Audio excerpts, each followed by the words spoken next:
3 years of austere sadhana followed. He started going on the 8-mile circuit of the hill every alternate day. On being asked why, he told me, "During those 3 hours of walking round the hill, there is no thought, only self-attention. There are no physical or mental distractions. The holy hill helps you focus attention on yourself without volition and with greatest ease." This helped him strengthen his inner silence and solitude. When external activities started attracting and distracting him, he went to Bhagavan and said, "I want to intensify my sadhana. To do that, I want to go on a yatra, a pilgrimage." Bhagavan asked him if he had made any arrangements for it. Cohen replied, "Bhagavan, I have not made any arrangements. I'm going as a sadhu. I will dress like an Indian, eat vegetarian food, visit temples and sacred places, keep myself secluded, focusing my attention on myself." Cohen toured all over South India. He visited many temples. Cohen, like Maurice Friedman, had a deeply questioning and logical approach to spiritual pursuit. Initially, Cohen was very intellectual. The intellect, being the eye of the mind, can take a seeker to a state of perfect theoretical understanding of the self, but it can never provide the seeker even an iota of the taste of it. At this stage, a true seeker gets frustrated and disappointed. He can at the most experience only a vacuum. This produces in him a dry state. The sage recognizes this void and helps the seeker to move forward. One way is to guide the seeker to go on a pilgrimage. During such travels, the seeker gets ample opportunities to recognize within himself the actual movement from theory to practically experiencing the truth. Bhagavan helped Cohen to achieve this transcendence by approving his pilgrimage across South India. This brought about a tremendous change in his spiritual life.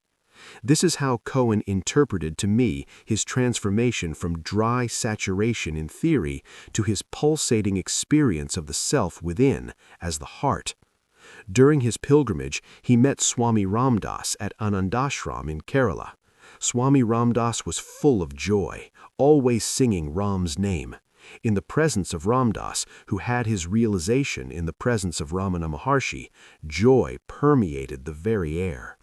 For the first time, Cohen understood the real nature of bhakti, pure, inward joy. When he walked out of Anandashram, he walked out as a happy, joyful man, still pursuing Jnana Marga. He went to Kanyakumari, where he started feeling his separation from Bhagavan. Cohen told me, "That emotional pining for Bhagavan was the gift of Swami Ramdas to me." Lying down on the sands by the ocean, he started crying, "Oh Bhagavan, how mighty you are, and how sublime and all-pervasive is your immaculate purity. With what tender emotions do we, your disciples, think of your incomparable qualities.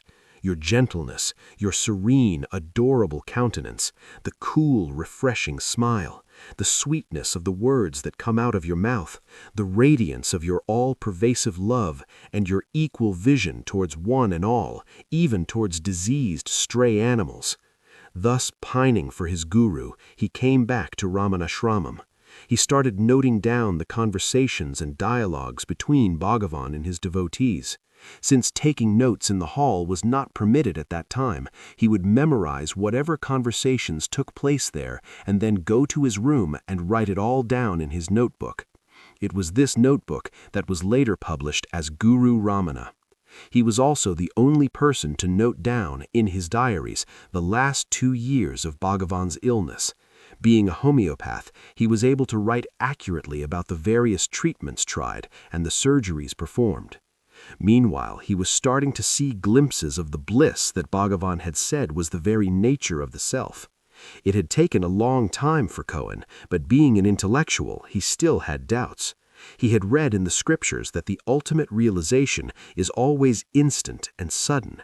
He went to Bhagavan and asked, "Bhagavan, the scriptures say that the final realization is a sudden and instant event." Bhagavan smiled at Cohen and said, "Yes, but it should not be forgotten that before that there must be a maturing, which is a slow process, like the ripening of a fruit on a tree. He records, as on April 12, 1950, 2 days before Bhagavan's Mahanirvana, "It looks like we are on the eve of doomsday, the eve of the day on which we are destined to be deprived of everything we hold worth living for, our refuge, our love, our hope, the greatest treasure, the precious life of our great master. Maharshi is still conscious and at times speaks, but till the last he asks for nothing, expresses no opinion on what should and should not be done for him, does not complain of any pain except when lifted or touched on a painful spot. Then, and then only, as if to give a piece of information, he would remark, 'There is not a spot that is not painful to the touch.' Then the attendant takes greater care in handling him, especially today when the pain is so severe." After Bhagavan's Mahanirvana, there were a lot of quarrels and feelings of enmity towards the management. Most of the old devotees had left. From 1950 to 1951, the situation in the ashram was so precarious that there was no breakfast, tea, or coffee, only lunch and dinner. Soon the Sarvadhikari, Niranjanananda Swami, also dropped the body. My father became the next president. He did not know English. Cohen supported my father by writing the many letters and defense affidavits required for the numerous legal cases against the ashram. Cohen was immensely helpful in getting the ashram back on its feet. Being the true renunciate that he was, when everything was almost settled, he passed on his small cottage to Mrs. Taliarkhan, another devotee with whom he was sharing it. He also had a small piece of land next to my father's land. He bequeathed it to my father without any condition. Not wanting to be a burden to the ashram, he went and settled in Vellore. When I asked him why he left Arunachala and settled in Vellore, he replied, "My asthma became worse. The weather in Vellore, though just 52 miles from here, is more conducive."